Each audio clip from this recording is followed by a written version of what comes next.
SIP कितना safe है, आज जरा इस बारे में बात करते हैं।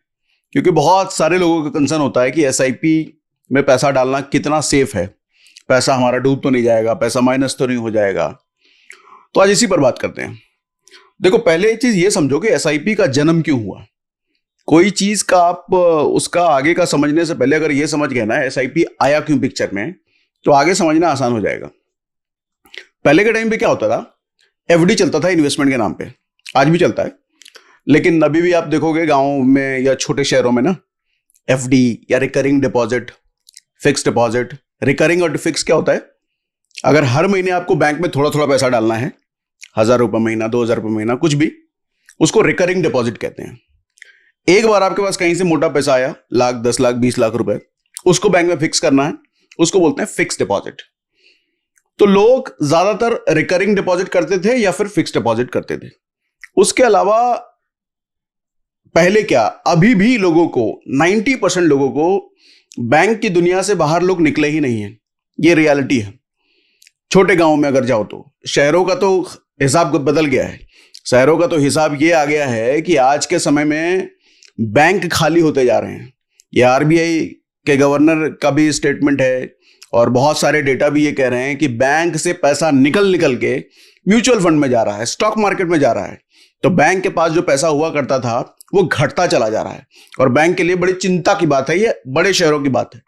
लेकिन छोटे शहर या गांव की बात करें तो अभी भी उनका बिलीफ बैंक के अंदर एफडी और रिकरिंग डिपॉजिट पर ही सबसे ज्यादा है। तो पहले का समय शहरों में भी यही होता था, ज्यादातर लोग बैंकों में ही जाते थे इन्वेस्टमेंट करने के लिए। और कुछ छोटे मोटे हिस्से लोग बच गए तो ईपीएफ में पैसा अलग से डाल दिया। जो कॉर्पोरेट है उनका तो खैर कटता ही है, कटता ही था अभी भी। कुछ लोग पोस्ट ऑफिस में डाल दिया, कुछ इधर उधर की सरकारी स्कीम में डाल दिया। लेकिन ज्यादातर लोगों का प्रेफरेंस या तो सरकारी स्कीम होता था या फिर बैंक होता था। अब ऐसे में कोविड के बाद स्टॉक मार्केट अचानक से लोगों की नजर में आया। इसका बड़ा कारण मैं यूट्यूब भी कह सकता हूं, सोशल मीडिया भी कह सकता हूं कि सोशल मीडिया पर बहुत सारे लोगों ने बात करना शुरू किया। तो अब स्टॉक मार्केट जब ऐसा हुआ, हालांकि स्टॉक मार्केट है बहुत पहले से, लेकिन सब लोग जानते नहीं थे, और जानते भी तो थे तो ऐसा जानते थे कि ये सट्टा बाजार है, ये जुआ है, इसमें पैसा कसीनो की तरह कुछ भी हो सकता है, भरोसा नहीं है। लेकिन रियलिटी अब लोगों को समझ में आई। तो समस्या ये थी कि भैया जो बैंकों में आपको रिटर्न मिलता है या किसी सरकारी स्कीम में मिलता है वो 6%, 7% का मिलता था और अभी भी वही मिलता है। अब दिक्कत ये है कि जिस हिसाब से भारत में महंगाई बढ़ रही है वो भी 6%, 7% ही है। कुछ जगहों पे अगर आप जाओ मेडिकल में तो 15% हर साल महंगाई बढ़ जाती है। आप अगर खाने के तेल की बात करो तो 10% लगभग महंगाई है। कुछ जगहों पे 4% भी है, कुछ जगहों पे 3% भी है। तो ऑन एन एवरेज देखा गया तो 6-7% तो महंगाई भी बढ़ रही है। यानी कि बैंक से आपको जितना रिटर्न मिल रहा है या किसी सरकारी स्कीम में जितना रिटर्न मिलता है उस उतने के बराबर तो महंगाई बढ़ जा रही है। तो हमारा बढ़ा हुआ पैसा तो महंगाई खा जा रही है। तो हमारे को रिटर्न क्या मिला? कुछ भी नहीं, जीरो। ये समझ लो कि आपका ही पैसा आपको 10 साल बाद, 15 साल बाद, 20 साल बाद, जितने भी टाइम के लिए आपने छोड़ा, आपका ही पैसा आपको वापस मिलता है। बस बढ़ा हुआ पैसा आपको दिखता है कि भैया हमने 10 लाख डाला तो 15 लाख होकर के जो मिला है, लेकिन 15 लाख नहीं हुआ, वो है 10 ही लाख उसकी औकात। क्योंकि जो एक्स्ट्रा 5 लाख आपको मिला है ना सर, एक्स्ट्रा 5 लाख की महंगाई भी बढ़ चुकी है। यानी कि कल को आप जो चीज 100 रुपए में खरीद पा रहे थे, आज उसी चीज को खरीदने के लिए आपको 150 पे करना पड़ रहा है। तो 50% तो वहां महंगाई बढ़ गई ना। लंबे समय की बात कर रहा हूं, एक साल में 50% नहीं बढ़ता। तो फिर सॉल्यूशन क्या है? सॉल्यूशन निकल के आया भैया शेयर मार्केट।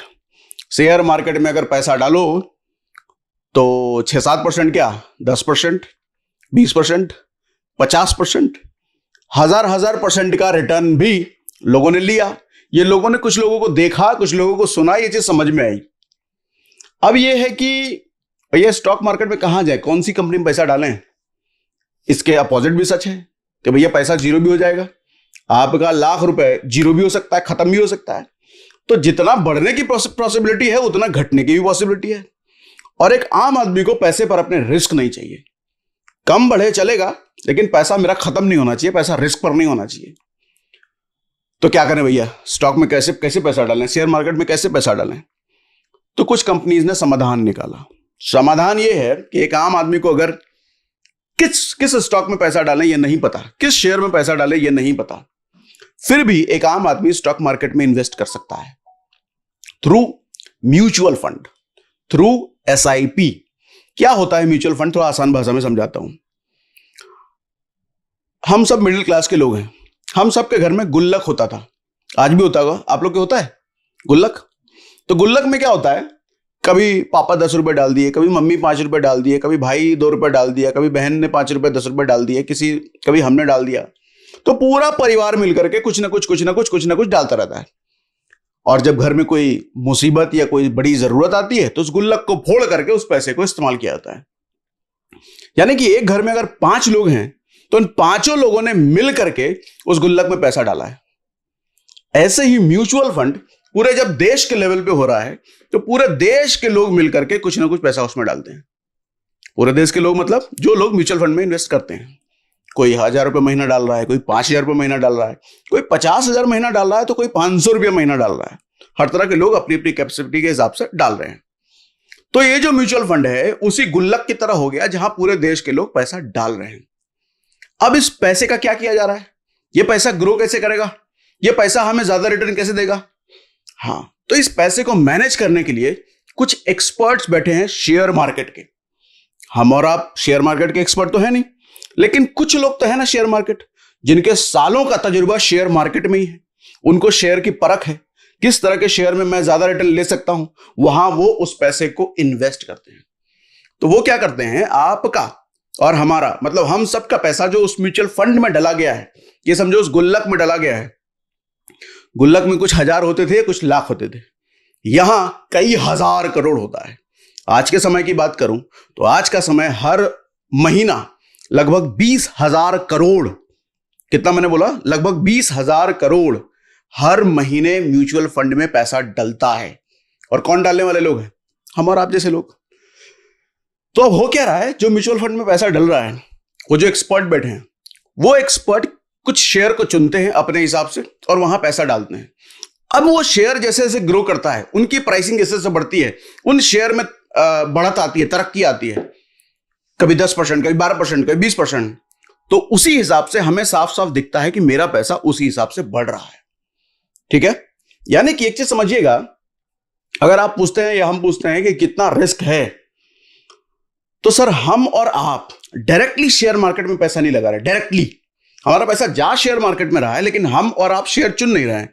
कौन चुन रहा है शेयर? एक्सपर्ट। अब जब एक्सपर्ट चुन रहा है तो पैसे पर रिस्क कितना है, घट जाता है।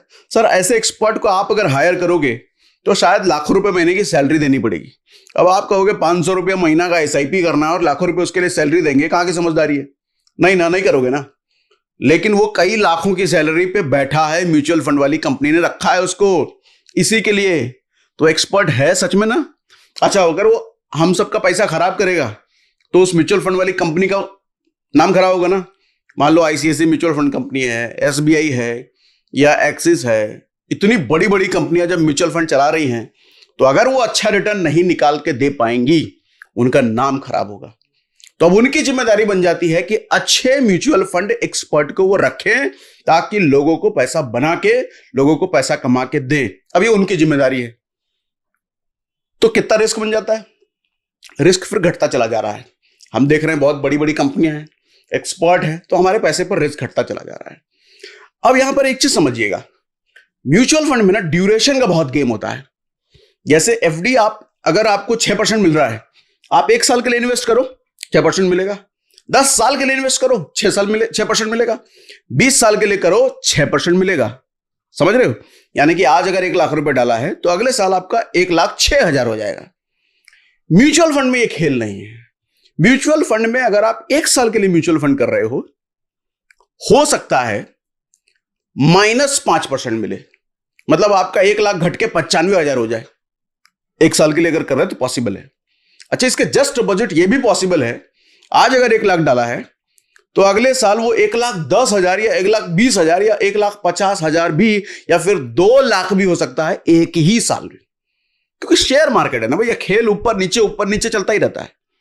लेकिन जब हम लंबे बड़े समय अंतराल की बात करते हैं, और बड़े समय अंतराल की डेफिनेशन कम से कम 5 साल, 5 साल, 8 साल, 10 साल, 12 साल, 20 साल, कोई भी म्यूचुअल फंड जो ठीक ठाक कंपनी है, कोई सड़ेली गली म्यूचुअल फंड हो तो मुझे पता नहीं, हालांकि म्यूचुअल फंड बनने के लिए तो बड़ी कंपनी ही चाहिए, लेकिन एकाध कोई हो तो मुझे पता नहीं, लेकिन 99% म्यूचुअल फंड में अगर आप पैसा लंबे समय के लिए रखते हो तो वो भी आपको गिरे पड़े हालत में एफडी से तो ऊपर ही रिटर्न देगा, यानी कि 6-7% से तो ऊपर मरी मले हालत में देगा ही देगा।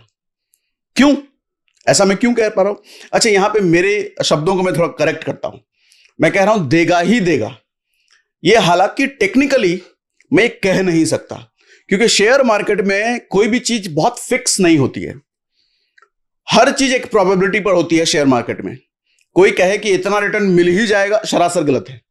10 साल में इतने % मिल ही जाएगा, सरासर गलत है। शेयर मार्केट को जो चलाने वाले लोग हैं ना सर, जो म्यूचुअल फंड कंपनी का ओनर है ना, जो एक्सपर्ट बैठा है ना, वो लोग भी कभी ये गारंटी के साथ नहीं कह सकते कितना % रिटर्न निकाल के दे सकते हैं, क्योंकि ये बहुत बड़े लोगों का ग्रुप है। कंपनी अलग है, सेबी अलग है, उसमें इन्वेस्टर अलग हैं, कोई बड़ा इन्वेस्टर, कोई छोटा इन्वेस्टर, तो यहां सब कुछ प्रोबेबिलिटी का गेम है। प्रोबेबिलिटी मतलब कितने % चांसेस। लेकिन हां, अगर हम कहें कि लंबे समय तक किसी अच्छे म्यूचुअल फंड में मैं गया हूं 10 साल, 15 साल, 20 साल के लिए, तो मुझे एफडी से क्या ऊपर रिटर्न मिलेगा? 100%। यह कहा जा सकता है 100%।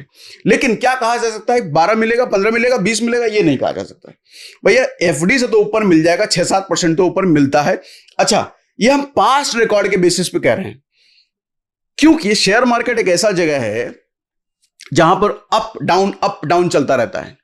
मान लो आपने जिस म्यूचुअल फंड में पैसा डाला है और उस म्यूचुअल फंड के एक्सपर्ट ने जिस शेयर में पैसा डाला है, वो शेयर 2 साल तक परफॉर्म ही नहीं कर पा रहा, बढ़ ही नहीं रहा, गिर ही जा रहा है, या फिर एक जगह रुका हुआ है, तो चांसेस हैं कि आपका पैसा 2 साल तक कुछ बढ़ा ही नहीं। अब आप कहोगे ये तो म्यूचुअल फंड नुकसान में है, 2 साल तक पैसे नहीं बढ़ा है। मैंने फिर याद दिलाता हूं, मैंने क्या कहा म्यूचुअल फंड के बारे में? म्यूचुअल फंड लंबे समय का गेम है। 1 साल 2 साल के लिए अगर पैसा डालना है तो मैं कहूंगा म्यूचुअल फंड में आओ ही मत। एफडी बढ़िया है, उस केस में बहुत बढ़िया है, कोई सरकारी स्कीम पकड़ो वहां बढ़िया है, लेकिन शॉर्ट टर्म का गेम नहीं है म्यूचुअल फंड, ये लॉन्ग टर्म का गेम है। और कंपाउंडिंग, जिस पर मैं कई वीडियो में बात कर चुका हूं, कंपाउंडिंग का असली फायदा लेना है तो वहां लंबा समय तक आपको लेना पड़ेगा। और लंबे समय की डेफिनेशन मिनिमम 5 साल, 10 साल से ऊपर जाओ और अच्छा, 15 साल से ऊपर जाओ और अच्छा, 20 साल से ऊपर जाओ और अच्छा। मतलब जितने ज्यादा समय के लिए आप म्यूचुअल फंड में इन्वेस्टेड हो, रिटर्न का % बढ़ता चला जाएगा, ये समझो। क्योंकि होता क्या है, किसी साल आपके फंड पर 5% रिटर्न, किसी साल 15%, लेकिन किसी साल -5%, किसी साल +10%, किसी साल -1%, किसी साल +50%, किसी साल +100%, तो किसी साल फिर -10%। यह बहुत हद तक पॉसिबल है और ऐसा बहुत जगह आपको देखने को मिलेगा भी। तो होता क्या है कि लंबे समय यानी कि 10, 12, 15 साल तक हम देखते हैं तो हमारे को एवरेज करके, एवरेज समझते हो ना, कभी +10, कभी -10, कभी +20, तो कभी -2, ऐसा करके हम हर साल एक एवरेज अगर देखते हैं तो हमारे को 10 से 15% का रिटर्न तो दिख जाता है अच्छे म्यूचुअल फंड में। लंबे समय का अगर हम बात करते हैं तो एवरेजिंग यहां समझिएगा। तो म्यूचुअल फंड में अगर हम रिटर्न की बात करें लंबे समय में, यस इट्स वेरी गुड। यहां पे एफडी से तो आपको रिटर्न ऊपर मिलता ही मिलता है और अब तक मिला भी है, पूरा पास का रिकॉर्ड भी आप देख सकते हो। लेकिन सवाल है कितना सेव है, गारंटी कितनी है? गारंटी कुछ नहीं। एफडी में बैंक आपकी गारंटी लेता है, लेकिन वो भी 5 लाख तक की गारंटी लेता है। याद रखना, अगर आपको नहीं पता तो बता दूं, आप अगर एफडी में 50 लाख भी डालो तो बैंक सिर्फ 5 लाख की गारंटी लेगा, बाकी 45 लाख की कोई गारंटी नहीं है। कोई भी बैंक बोल रहा हूं, एसबीआई में चले जाओ, आईसीआईसीआई चले जाओ, एचडीएफसी चले जाओ, आपका पैसा सिर्फ और सिर्फ 5 ही लाख तक सेफ है, उसके ऊपर कोई गारंटी नहीं। शेयर मार्केट में कोई गारंटी नहीं, पहले दिन से कोई गारंटी नहीं। म्यूचुअल फंड वाले कहते भी है ना, सब्जेक्ट टू वो रिस्क विस्क पता नहीं क्या बोल के निकल जाते हैं। रिस्क है, बिल्कुल है, लेकिन अगर लंबे समय के लिए आप इन्वेस्टेड हो तो ये सेफ है कहा जा सकता है। मोस्ट इंपॉर्टेंट थिंग अच्छा म्यूचुअल फंड हो, और मोस्ट इंपॉर्टेंट थिंग लंबा समय हो, तो एसआईपी एक बहुत अच्छा इंस्ट्रूमेंट है। और मैं तो ये भी कहता हूं कि मैं तो बहुत सारे लोगों को ऐसा जानता हूं जो शेयर मार्केट में बहुत दिनों से हैं, खिलाड़ी हैं, लेकिन अपने पोर्टफोलियो में कोई ढंग का रिटर्न नहीं निकाल पाए, क्योंकि वो डायरेक्ट शेयर में इन्वेस्ट करते हैं। अपने आप को धुरंधर कहते हैं वो, लेकिन 10%, 8%, 9%, ये कोई बहुत अच्छा रिटर्न तो नहीं है ना। अगर वो धुरंधर कह रहे हैं तो भाई, अगर तुम धुरंधर हो तो 20%, 25%, 50% निकाल के दिखाओ ना। लोग नहीं निकाल पाते। तो फिर मैं कहता हूं उससे अच्छा तो म्यूचुअल फंड है ना। वो इतना पढ़ाई करते हैं शेयर मार्केट का, इतना दिमाग लगाते हैं, इतना दिन भर स्टडी करते हैं, अपना मेन स्ट्रीम उन्होंने शेयर मार्केट को ही बना रखा है, फिर भी तुम 9-10% निकाल के दे रहे हो, निकाल पा रहे हो भैया, फिर तो फालतू चाहिए। फिर तो अपना कोई धंधा पानी या नौकरी चाकरी करो और पार्ट टाइम में शेयर मार्केट में इन्वेस्ट करो। पार्ट टाइम कहने का मतलब म्यूचुअल फंड में एसआईपी करो भैया। लॉन्ग टर्म में तो 12-15% हमको निकाल के दे रहा है, मैं काहे को डायरेक्ट शेयर में इन्वेस्ट करूं, है ना। तो अगर आप नए हो, स्टॉक मार्केट में इन्वेस्ट करना है, तो एसआईपी बहुत अच्छा वेपन है, बहुत अच्छा टूल है। म्यूचुअल फंड बहुत अच्छा टूल है, लेकिन फिर कहता हूं लंबा समय, और लंबे समय की डेफिनेशन मिनिमम 5 साल। उससे कम के लिए आते हो तो एफडी बहुत अच्छा है, या सरकारी कोई स्कीम बहुत अच्छा है जो 5 साल के आपको निकालने का मौका देती है। तो इसीलिए कि ये शॉर्ट वीडियो मैंने सोचा, बहुत कमेंट आते हैं कितना सेफ है, पैसा हमारा डूब तो नहीं जाएगा, तो मैंने सोचा शॉर्ट में इस बात का आंसर दे दिया जाए। बाकी अभी भी कोई सवाल बचता है एसआईपी से रिलेटेड, तो कमेंट, आपको पता है कि मैं आपके सारे कमेंट पढ़ता हूं, रिप्लाई भले नहीं कर पाता लेकिन पढ़ता सारे कमेंट हूं। तो कमेंट बॉक्स में अपने सवाल जरूर लिख सकते हैं। आने वाले किसी ना किसी सेशन में, किसी न किसी वीडियो में आपके सवाल का आंसर जरूर मैं दे दूंगा।